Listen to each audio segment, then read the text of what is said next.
When we start to look at the legal laws, regulations, and especially case law for Mariana's case, we have to really dig into two very famous and particular cases, which is the Ed Benefit article by Yell and Bateman that I had as part of your required reading.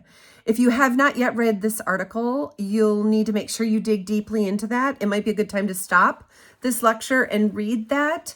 I will give you a little bit of an overview, but there's lots of really important details in there that, I'll be honest with you, I didn't always understand when we first started hearing about about Andrew in 2017, 2019. The Rowley case started to take a look at the quality of the IEP and the education that we offer in special education. Rowley wasn't replaced by Andrew. What happened was that a special education case went all the way to the Supreme Court. That's the Andrew case. And really asked the question, what is the level of the educational benefit that schools must have for children with disabilities to provide them with FAPE as guaranteed by the law? So the Andrew case really sought to clarify Rowley. The Rowley case said IEPs and special education procedures must be compliant, and Ed Benefit must be something called de minimis, which is there needs to be a minimum of educational benefit. It was that second part that the Andrew case said, hey, wait a minute. Do we really only want to say that the Ed Benefit has to be the very minimum of what students can do? And the Andrew case took it all the way to the Supreme Court, and they said no. They clarified that piece, and we now have what is known as the Rowley-Andrew two-part test. And the two-part test is, first, is the IEP procedures and programming procedurally compliant?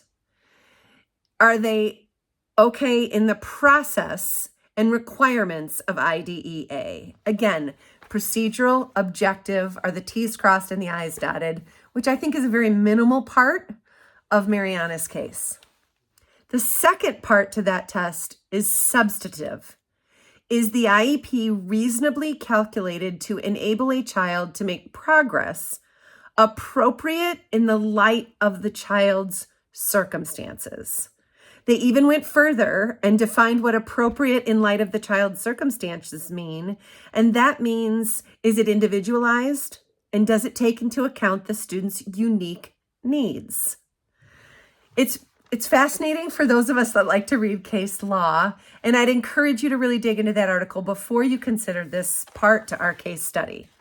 Because first of all, we can see lots of legal issues with fourth and fifth grade for this kiddo. First of all, parents fought to place her in a specialized school in fourth grade called Learn to Read. It's a specialized public school, but they had to fight for it. We know right away that something was not right at her home or her neighborhood school. Likely there was not an offer of FAPE. There was probably not a least restrictive environment for her. So they fought to put her in a different school. There's legal issue number one.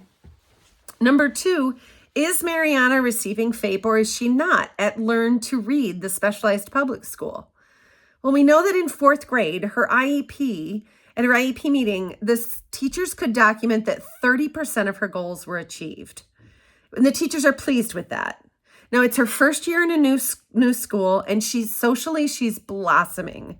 So I can understand that piece. But at her fifth grade IEP, 70% of the goals were rolled over from the IEP the year before.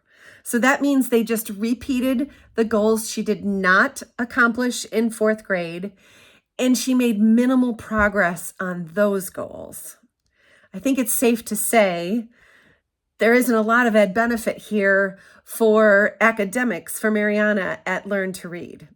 The IEPs are not reasonably calculated if she is not accomplishing 70% of the yearly goals that were set out for 2 consecutive IEPs.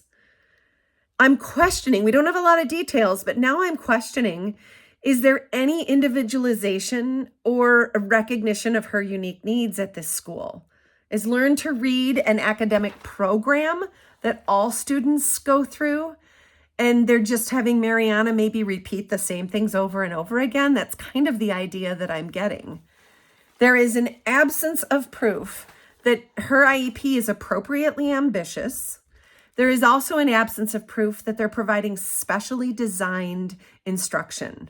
Is Mariana getting the special education services, the free and appropriate public education that she deserves at her new school?